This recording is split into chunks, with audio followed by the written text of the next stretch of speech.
नमस्कार, स्वागत छ दर्शकवृन्द यहाँहरूलाई कार्यक्रम भोइस अफ एन्टरप्रेन्योरमा म रोहन श्रेष्ठ।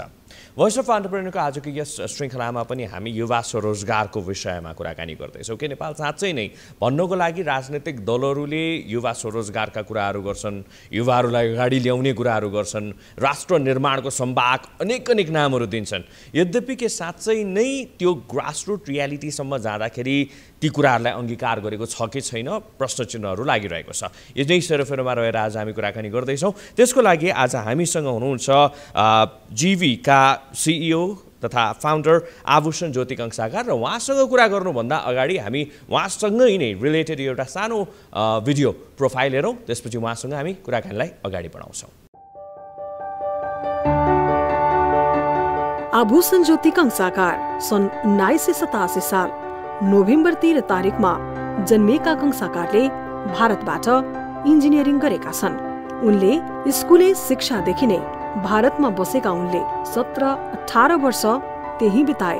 उनमा भारतमै बस्ने सोच नपलाएको पनि होइन, तर आफ्नो जीवनको ऊर्जाशील समय पराई भूमिमा बिताउनु भन्दा मुलुकमै फर्किएर केही गर्ने अठोट उनले बनाए।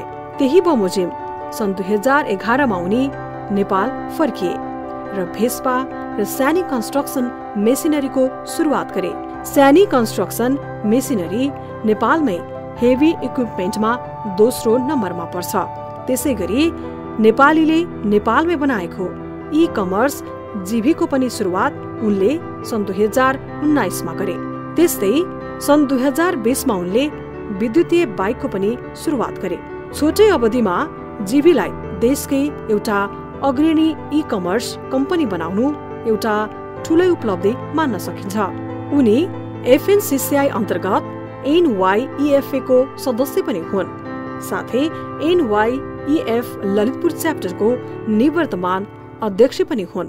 यसरी आफ्नो व्यवसाय मात्र नभएर समग्र मुलुकमा उद्यमशीलता विकासको लागि पनि उनले कार्यहरू गरेका छन्। उनै आभूषण ज्योति कंसाकारसँग गरिएको कुराकानी आजको भोइस अफ एन्टरप्रेन्योरमा। प्रोफाइल हेरिहाल्नुभयो। आज हामीसँग हुनुहुन्छ आभूषणजी। आभूषणजी, स्वागत छ यहाँलाई voice of entrepreneur. Thank you Rohan, thank you. How is life going on? Life is good. अहिलेको लागि टाइम्स अलिकति डिफिकल्ट छ, as you know, liquidity overall सिचुएसनले, but as an entrepreneur yes. Otherwise तर च्यालेन्जिङ टाइम्समा नै एन्टरप्रेन्योरको जर्नी जुन हामीले भन्छौँ नि, कहिलेकाहीँ if you write an autobiography or when you right any of these, कुनै पनि एन्टरप्रेन्योरको I think it's the challenges that are the most interesting in a book. So if you ever want a book written on you, it is these moments of challenge जहाँ एकदमै matter गर्छ। त्यसलाई कसरी चाहिँ face गरेर माथि आए भन्ने कुराले चाहिँ म्याटर गर्छ है। तपाईँको जीवी होइन, यो चाहिँ सुरुवात कसरी भयो, कहाँबाट किन सुरुवात गरियो, कस्तो सर्कमस्टेन्सेसमा यसलाई अगाडि बढाउने सोच आयो? आई थिङ्क यसको कुनै पनि बिजनेसको आई थिङ्क स्टार्ट भन्नलाई एकदमै सिम्पल स्टार्ट भन्छ, तर इट्स अलवेज गट कुनै न कुनै ब्याक एन्डमा एउटा हिस्ट्री हुन्छ कि। सो आई थिङ्क मेरो एन्टरप्रेन्योर जर्नी पहिला पनि अलिकति डिस्कसनमा भएको छ। सो मेरो एन्टरप्रेन्योर जर्नी लगभग म इन्डियामा पढेर इन्जिनियरिङ सकाएर इन्जिनियर हो। सो इन्जिनियर सकाएर I came back to Nepal के गरौँ न त नेपालमा, आफ्नो देशमा कति आई स्पेन्ड अलमोस्ट 17-18 वर्ष इन्डियामा, यु नो, स्कुलिङ पनि त्यहीँ गऱ्यो होइन। फर्केर आएपछि के गरौँ न त नेपालमा भनेर फर्केर आएको। So when I started off के भएको पनि थियो भने बोथ दुईजना दाजुभाइ, म I was the elder one, हामी इन्डियामै थियौँ कि। It look like probably will never come back to this country के। सो ड्याडले पनि अलिकति बिजनेसहरू अलिकति यु नो अब पुग्यो। He was you know he wanted to not completely retire, तर अलिक सेमी रिटायर हुने, यु नो, बिजनेसको stress etcetera, Hee didn't want to take it. So he was trying to wind it down कि। म फर्केर आउँदाखेरि it was in that phase. Dreams ठुलो थियो, यो गर्नुपर्छ, यसो गर्नुपर्छ, you know how we come with idealism, यस्तो गर्नुपर्छ, इम्प्याक्ट क्रिएट गर्नुपर्छ etcetera. That's what we wanted to do के। सो त्यही सोचमा चाहिँ फर्केको। And then you come back and you try to do a lot of things. यहाँ देशमा भने जस्तो सबै कुरा हुँदैन। त्यो गर्दा गर्दा फेजमा I started with a very small, you know, 4-5 करोडको बिजनेसबाट आई स्टार्टेड अफ। लगभग 2015 मा I started off my own companies. I started in construction machinery, 2 व्हिलर्समा भेस्पर प्रिलिया स्टार्ट गर्यो। त्यसलाई लगभग ग्रो गर्दै गर्दै 2018 18 को एन्डमा I built a business of almost close to about 500 crores. 18 को एन्डमा के भयो भने a business that I built for almost 200 crore को business which is Vespa, which I had built, suddenly I had to wind it down. Okay? Various circumstances which we are not going to discuss today. But suddenly 19 मा के भयो भने there was nothing really to do.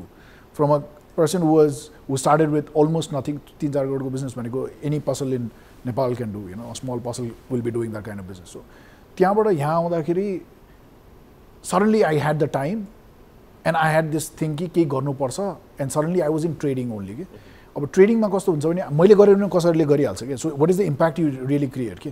मैले बेन्चमा नगरेको भए या कुनै चिज कुनै एउटा बिजनेस गरेन भने there will be another 10 people who will be doing that business के.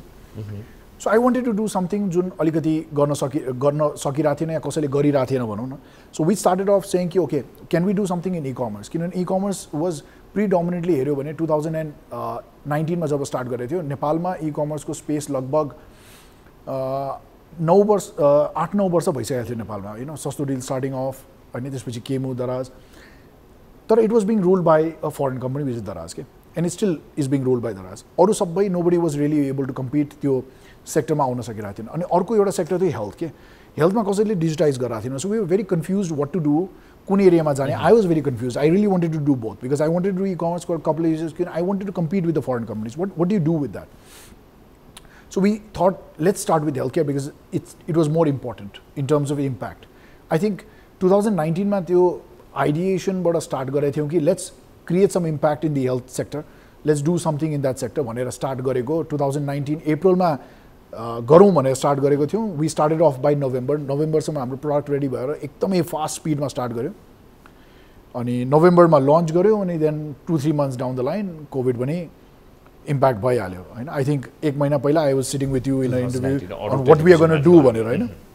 So I think that's how Jeevee started in general. कसरी चाहिँ हेल्थ केयर सेक्टरमा टेक्नोलोजी ल्याएर हेल्थ केयर सेक्टरलाई इम्प्रुभ गर्न सक्छौँ. कति त्यसमा हामी सक्सेसफुल भयौँ इज अ डिफ्रेन्ट क्वेसन. तर आई थिङ्क हामीले गर्दा धेरैवटा यस्तो स्टार्टअप्सहरू चाहिँ स्टार्ट भयो.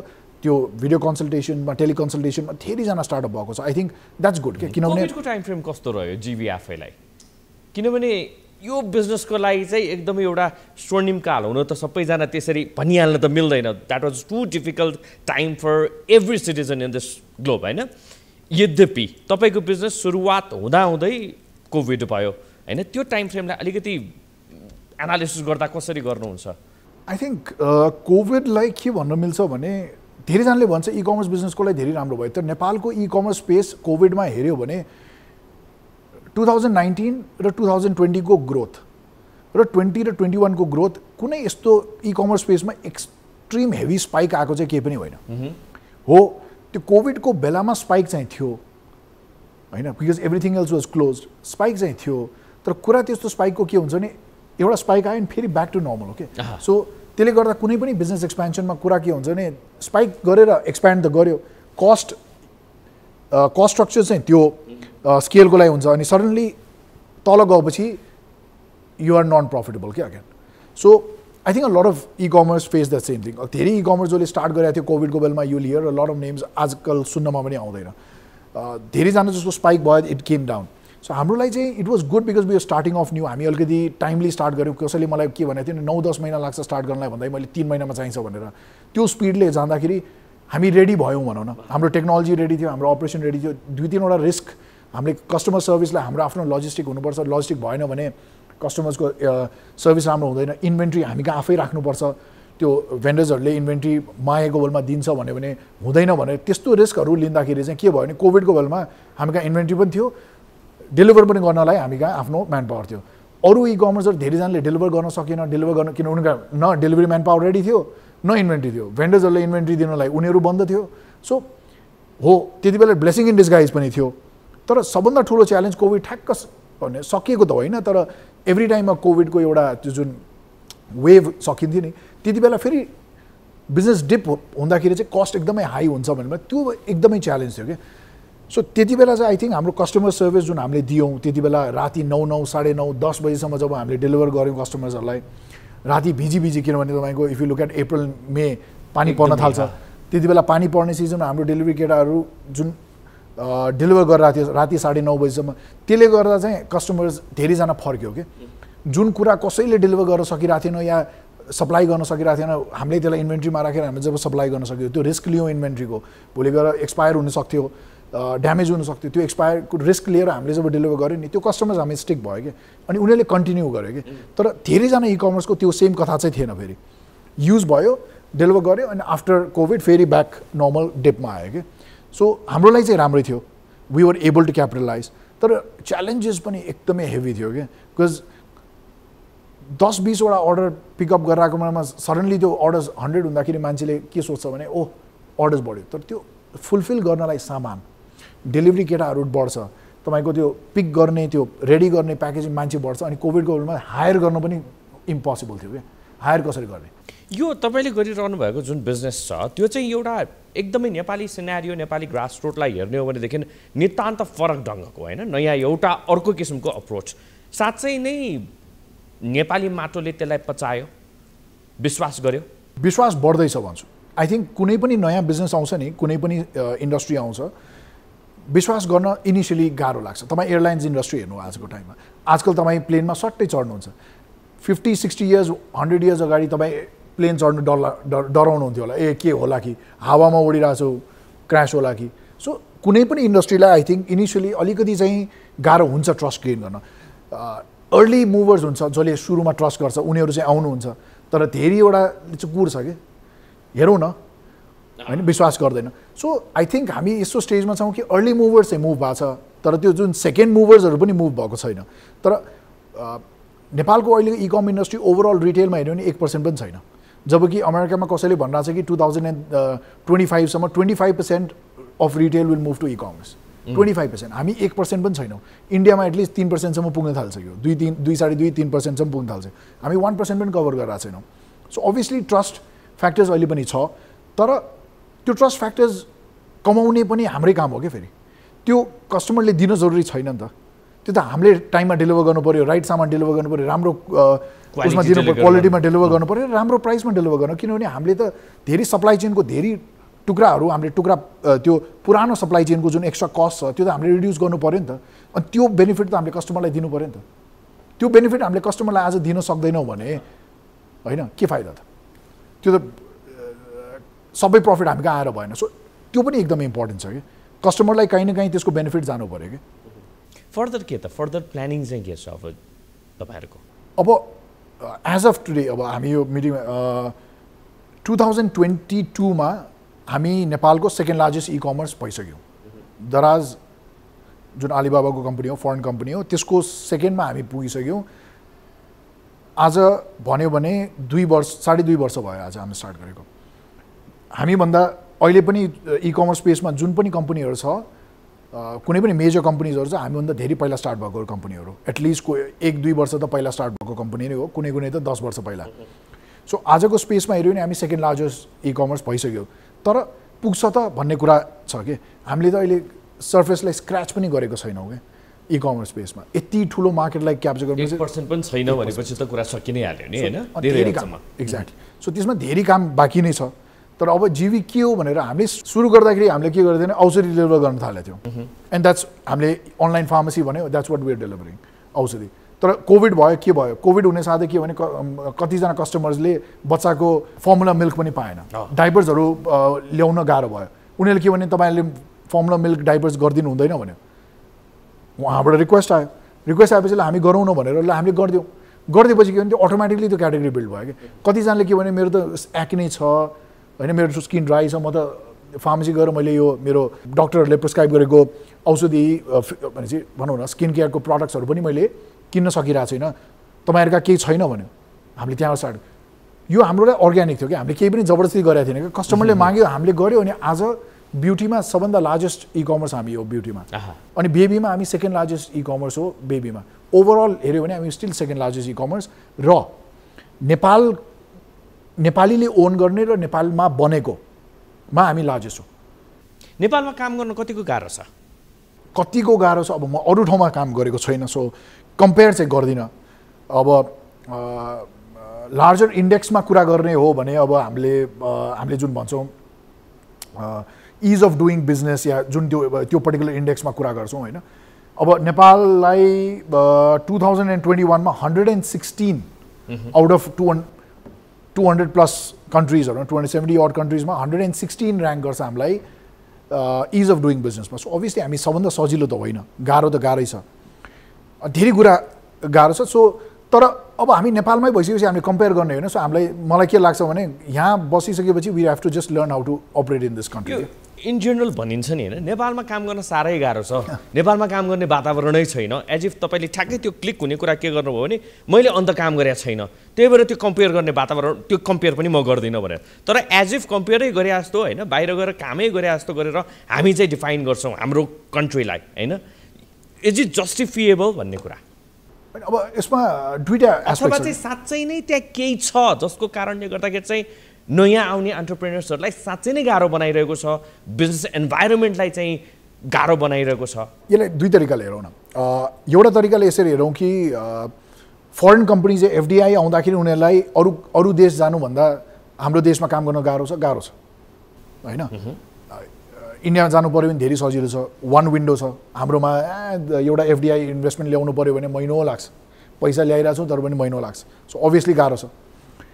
अब हामी नेपालीलाई हेऱ्यो भने दुई तरिकाको मान्छेहरू छ, यहाँ अपर्च्युनिटी पनि छ कि गाह्रो भएपछि के भने धेरैजनालाई लाग्नु कम्पिटिसन कम हुन्छ होइन।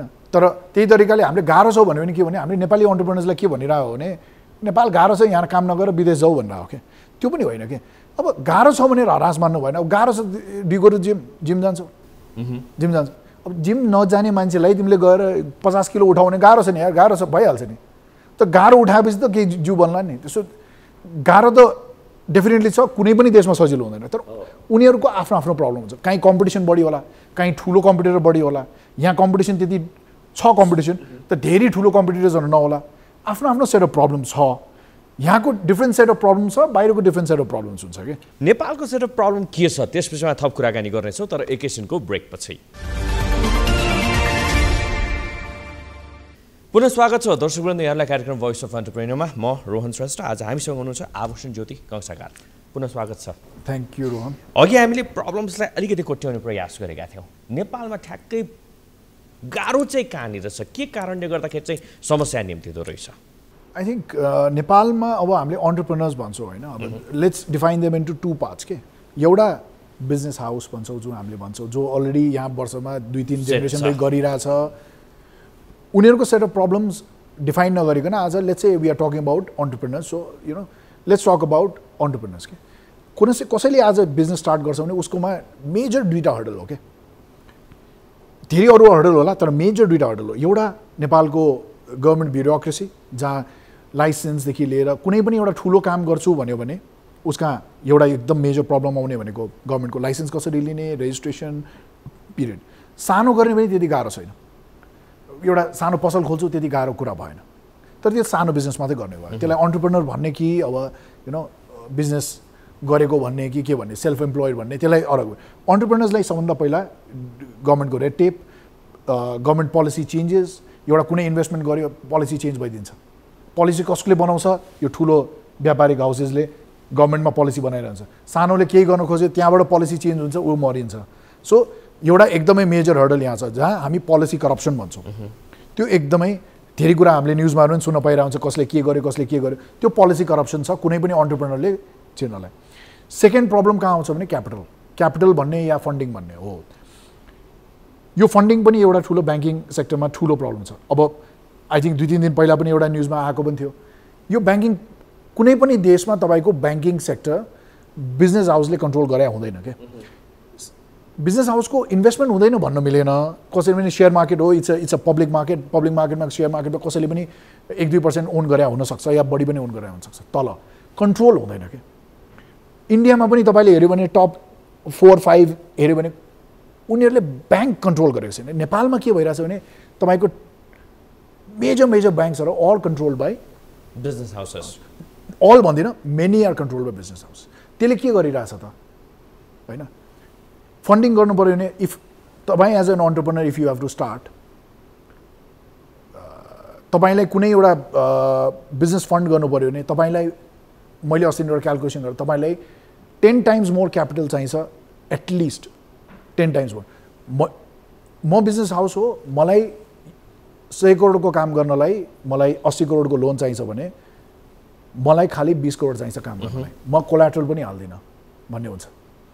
धेरैवटा यिनीहरूले कोल्याटरल पनि विदाउट काम गर्छ। तर तपाईँले सुरु गर्नु पर्यो भने तपाईँले 100 करोडको बिजनेस गर्नलाई 80 करोडको लोन चाहिन्छ भने 3 पुस्ता माग्छ। 80 करोडको लागि त तपाईँलाई 200 करोडको त प्रपर्टी ल्याएर राख्नु पर्यो, देखाउनुपर्छ होइन। 100 करोडलाई भोलि म 200 करोड बनाउँछु भन्यो भने, जबकि मसँग प्रपर्टी छ भनेदेखि म किन ब्याङ्कलाई जगवार्छु भन्ने पनि छ अर्को कुरा, होइन। सो यो एकदमै ठुलो हर्डल छ कि जहाँ इक्विटी छैन कि कुनै पनि, यसलाई कहीँ न कहीँ तोड ल्याउनु पर्छ। अर्को प्रब्लम के छ भने यही रेगुलेसनमा अब एउटा डेटा मैले यसो एनालाइज गरेको थिएँ। लास्ट इयर, अब लास्ट फिस्कल इयरमा गभर्मेन्टको रेभेन्यू बढेको छ, टोटल रेभेन्यू बढेको छ तपाईँको 793 अर्बबाट 938 अर्ब भएको छ गभर्मेन्टको रेभेन्यू। त्यसबाट ट्याक्स रेभेन्यू 700 अर्बबाट 870 अर्ब भएको छ, गभर्मेन्टको रेभेन्यू बढ्यो। जबकि 6 महिना लिक्विडिटी 4x भयोभरको सबै थियो। यो 3टा रेभेन्यूमा हेर्नुभयो भने यसमा 3टा पार्ट हुन्छ, corporate tax revenue, income tax revenue र होइन personal income tax revenue, corporate revenue र ट्याक्स अन इन्भेस्टमेन्ट। अब ट्याक्स अन इन्भेस्टमेन्टलाई नहेरिकन पर्सनल इन्कम ट्याक्स हेऱ्यो भने 1 वर्ष पहिला 62 अर्ब थियो, यो वर्ष लास्ट इयर 88 अर्ब बढेको छ भनेपछि गभर्मेन्टले इन्कम ट्याक्स पनि बढी ट्याक्स लिएको छ भनेपछि तपाईँ म इन्डिभिजुअल्सबाट। कर्पोरेट ट्याक्स हेऱ्यो भने 99 अर्बबाट 104 अर्ब पुगेको छ, फेरि बढेको छैन। सो गभर्मेन्टको रेभेन्यू कहाँ बढ्यो? इन्कम ट्याक्सबाट हेभिली बढेको छ। तर त्यही कुरा हेऱ्यो भने मैले अब यसलाई ब्याङ्किङ र अदर इन्डस्ट्रिजमा डिभाइड गर्दै कि 2 वर्षमा के भयो भनेर हेऱ्यो भने अरू इन्डस्ट्रिज नन ब्याङ्किङले कति तिर्यो भनेर हेऱ्यो भने 74 अर्ब 2 वर्ष पहिला, अहिले 56 अर्ब। डिफरेन्स घट्यो, सबै इन्डस्ट्रीको घट्यो। ब्याङ्किङको 24 बाट 48 भयो, डबल भयो। भनेपछि ब्याङ्कले डबल मुनाफा कमायो, अरू सबै इन्डस्ट्रिजले 74 बाट 56 घट्नुपर्ने बाध्यता भयो। भनेपछि त्यो कहाँनिर गयो त? त्यो पनि सबै ब्याङ्कले कमायो त भन्ने कुरा। किन? ब्याङ्कले तपाईँको राष्ट्र ब्याङ्कले प्रोटेक्ट गरिरहेको छ, उसले 4% स्प्रेड पनि बढाएको छ, उनीहरूको ब्याङ्किङ जुन इन्कम छ अरू इन्कम होइन त्यो पनि बढाउन दिएको छ। सेम इन्स्योरेन्स हेर्नुभयो भने तपाईँको अनि हामी कम्पिट गर्छौँ या कोही पनि ट्रेडर कुनै पनि कम्पिट गर्छ भने हाम्रोलाई प्राइसमा प्रोटेक्सन कहीँ पनि छैन, होइन। हामीलाई बरु योभन्दा बढी कमाउनु पाउँदैन भनेको छ, तर प्राइस प्रोटेक्सन कहिले पनि छैन कि। त्यो भनेपछि त कुनै पनि अन्टरप्रेनरले ब्याङ्क खोल्न सक्दैन, लाइसेन्स चाहिन्छ, इन्स्योरेन्स खोल्न चाहिन्छ। अब अन्टरप्रेनरहरू आउँदाखेरि जब नाफै छैन, कमाइरहेकोहरूले त कमाउन सकेको छैन, नयाँले कसरी कमाउँछ त? अब के त यो सल्युसनको पाटो चाहिँ के हो? कहाँनिर को स्ट्रङ भइदिनु पर्यो? यसमा मलाई के लाग्छ भने गभर्मेन्टले कहीँ न कहीँ बुझ्नु पर्यो कि bank alone is not going to run this country. ब्याङ्कको काम के हो भने यो लोन दिएर बाँकी ट्रेड बढाउनु पर्यो। Banking is not a major part of your GDP growth. GDP growth गर्नु हो भने you need industries, you need other productive sector हुनु पर्यो। Banking is not a productive sector, it is you can call it a productive sector but it is a sector that allows service जस्तो मात्रै हो, अरूलाई support सिस्टमको रूपमा चाहिँ banking sector हो। त्यो कुरा चाहिँ बुझ्नु पर्यो भन्ने कुरा हो। अब ब्याङ्कलाई मात्र सेफगार्ड गरेर भएन। I don't have a problem कि ब्याङ्क, तर अब यही कुरा तपाईँको एफएनसिसिआई एटसेट्राबाट धेरै किन उठिराख्दैन भनेर कुरा आउँदाखेरि चाहिँ के भयो भने सबै ब्याङ्क कन्ट्रोल गरेको छ, फेरि त्यही बिजनेस हाउस उनीहरूले उता कम कमायो, यहाँ बढी कमाइरहेको छ, उनीहरूलाई केही प्रब्लम छैन। मुठीभर व्यापारीहरूले चाहिँ उनीहरूकै छ ब्याङ्क पनि भन्ने कुरा हो। तपाईँ हेर्नुभयो भने तपाईँको ब्याङ्किङ एसोसिएसनमा हेर्नुभयो भने 2-4वटा 5वटा ब्याङ्क छ, हिमालयन ब्याङ्क र couple of other banks who are not control by, तर अरू सबै त control by business sectors. So यसमा चाहिँ हरेक देशमा यो कन्ट्रोलमा ल्याएको छ जहाँ बिजनेस हाउसेसलाई ब्याङ्किङमा छिराएको छैन। यहाँ चाहिँ यो एकदमै ठुलो प्रब्लम छ। यो पोलिसी करप्सनदेखि लिएर अस्ति नै तपाईँले हेर्नु पनि भयो होला, इन्स्योरेन्स त ल्याएला, अब रिइन्स्योरेन्समा पनि जसको इन्स्योरेन्स छ उसलाई नै रिइन्स्योरेन्स कम्पनी खोल्न दिएको छ। फेरि यसले कहाँ पुर्याउँछ भन्ने यसले कहाँ पुर्याउँछ बुझ्दैनन् कि क्या हो है हाम्रो पोलिसी मेकरहरू? अब बुझ्दैन भनौँ भनेदेखि देशको कमान सम्हालेर बसिरहेको छ। गनेर 50 देखि 100वटा बिजनेस हाउसलाई पुरा देश चलाउन दिएपछि अब तपाईँले के गर्ने हो, होइन? त्यहाँ क्वेसन पनि आएको थियो 100 जना भाग्यो भने के हुन्छ? 100 जना भाग्यो भने लगभग हाम्रो नेपालको पुँजीबाट लगभग 80% साफ हुन्छ, किन 80% लोन यही 200 जना 100 देखि 200 जनालाई लोन दिएर बसेको छ ब्याङ्कले। म 100 मा छुइनँ होला, म 500 मा हुन्छु होला, तर म त 5 बाट बनाएको मान्छे हो नि त, म त भन्नलाई बाउ बाजेको नाम छ होला तर बिजनेस त्यत्रो ठुलो लिएर स्टार्ट गरेको मान्छे होइन कि so I know the pain के I still have that pain के अनि I can talk about this pain हो मलाई अलिकति म भन्छु मलाई अलिकति अरू कुनै अन्टरप्रेनर भन्दा मलाई अलिकति बढी प्रिभिलेज पनि पाउँछ होला तर मैले त्यो 7-8 वर्षमा मेरो क्रेडिबिलिटी कमाएको हो नि त होइन अलिकति प्रिभिलेज होला तर म हेभी प्रिभिलेज त छैन अहिले पनि मैले ब्याङ्कमा जानु मेरो कोलाटरल राख्नै पर्छ छैन भने कहीँ गएर किन्नु पर्यो भनेपछि मैले मेरो कम्पनीको प्रफिट गएर कम्पनीमा हाल्ने ठाउँमा अब गएर जग्गा किन्नु पर्यो अनि जग्गा अनि ब्याङ्क सरकारले के भन्छ नि नन प्रोडक्टिभ सेक्टर हो रियल एस्टेट कसरी नन प्रोडक्टिभ सेक्टर हुन्छ रियल एस्टेट त्यो रियल एस्टेट नभइकन मैले बिजनेसै गर्न सक्दिनँ भने त्यो त रियल एस्टेट त अब प्रोडक्टिभ सेक्टर भइहाल्यो नि तपाईले नै भनिरहेछ कि यो नभइकन यो गर्न सक्दैन उत्पादन त्यहाँबाट केही पनि हुँदैन भन्ने कुरा हो मात्र उत्पादनको रूपमा मात्र युज भयो हो तर अब जब सरकारले त्यहाँ फन्ड नगर भनिसक्यो भने मैले त त्यहाँ फन्ड गरेन भने त्यो नभइकन मैले बिजनेसै गर्न सक्दिनँ भने त अब त्यो त चाहिहाल्यो नि त बिजनेस गर्नलाई प्रोडक्टिभ सेक्टरलाई त इन्डाइरेक्टली चाहिहाल्यो सो गभर्मेन्टले त्यहाँ मात्र रोकेर कसरी भयो त होइन हो त्यो टप 100लाई चाहिँ चाहिँदैन होला कोलाटरल लाग्दैन होइन किनभने ब्याङ्कै उनीहरूको छ ब्याङ्क उनीहरूको छ या उनीहरूको दाजुभाइको छ या जो पनि छ जे पनि छ जे जर कथा त त्यही हो आफूकै छ सो यो एउटा चाहिँ आई थिङ्क कहीँ न कहीँ गभर्मेन्टले यो स्टेप्स लिन थाल्नुपर्ने भइसक्यो क्या किनभने हरेक देशमा यो स्टेप छ गभर्मेन्टले के गरिदियो भने जसको आफ्नो के भन्छ ब्याङ्क छ उसले आफ्नो डाइरेक्टर भएकोले आफ्नो कम्पनीलाई दिन पाउँदैन तर के हुन्छ नि म कहाँ ब्याङ्क छ मेरो म डाइरेक्टर हो तपाईँ डाइरेक्टर हो म तपाईँलाई दिन्छु तपाईँ मलाई दिनुहुन्छ सकिहाल्यो नि कुरा तपाईँको मेरो मिले भएन पुग्यो सोल्युसन चाहिँ सबै सरकार मात्रै हो अब यो रेगुलेसन त सरकार बाहेक अरू कसैले बनाउन सक्दैन यो रेगुलेसन टाइट गर्ने त सरकार या राष्ट्र ब्याङ्क बाहेक त अरू कसैले सक्दैन उठ्दैन है बिजनेस सर्कलहरूबाट यस्तो किसिमको आवाज पनि एकदमै नगण्य मात्रामा सम्भवतः उनीहरू आफै नै सबै डराउँछ 100 देखि 200 उनीहरू भित्रै परेको कारणले पनि होला पनि डराउँछ नि त उनीहरू बोल्दैन बाँकी डराउँछ किनभने बाँकीले उनीहरूसँग काम गर्नुपर्छ होइन त बाँकीलाई ऊ चाहियो 100 जनाले ब्याङ्क कन्ट्रोल गरेको छ इन्स्योरेन्स कन्ट्रोल गरेको छ हरेक खाद्यान्नदेखि लिएर तपाईँको हरेक पसलमा जाने सामान कन्ट्रोल गरेको छ बाइक गाडी भन्नुभएको सबै कन्ट्रोल गरेको छ तपाईँ उसको डिलर हो जुन तपाईँले एउटा व्यापारी भन्छ तपाईँ डिलर हो भोलि खाद्यान्न उसैबाट चाहिन्छ तपाईँले सामान उसैबाट चाहिन्छ कन्ट्रोल गरेको छ भने तपाईँ डराउनु पर्यो नि त आशावादी हुने कि नहुने अब हुनुपर्छ नभए भने त देश गयो नि त सो हामीले त नेपाली भएर त हामीले आज हामी नेपालमा बस्छौँ हामी गोर्खाली भन्छौँ हामी सानो कुराको लागि लड्न तयार हुन्छ नि त हामी आज कम्पिट गर्नु पर्यो नि त तपाईँ झन्डै नेपाल नफर्किसकेको मान्छे अघि तपाईँले कुराको दौरानमा भन्नु पनि भयो नेपाल आएर नेपालमा काम गरेर खुसी हुनुहुन्छ म त खुसी छु म लड्न तयार छु खुसी हुन्छ लड्न तयार हुनु पर्यो भने कि आजको जेनेरेसन धेरैजनाले के भन्छन् तपाईँले भन्नुभयो नेपालमा के गर्न सकिन्छ त भने पहिला नि सकिँदैन भन्यो भने त कसरी सकिन्छ त्यसपछि त हामीले यो 100 जना 200 व्यापारीलाई पुरा देशै सोपेको हो नि त आउनु पर्यो नि त माइन्डसेट हुनु पर्यो लड्न आफू 100 मा पुग्न आभूषणजी धेरै धन्यवाद यहाँलाई ल Rohan thank you very much thank you was a pleasure है हस् दर्शक धेरै धन्यवाद आज हामीलाई साथ दिनुभएकोमा हेर्दै रहनु होला न्युज 24 टेलिभिजन नमस्कार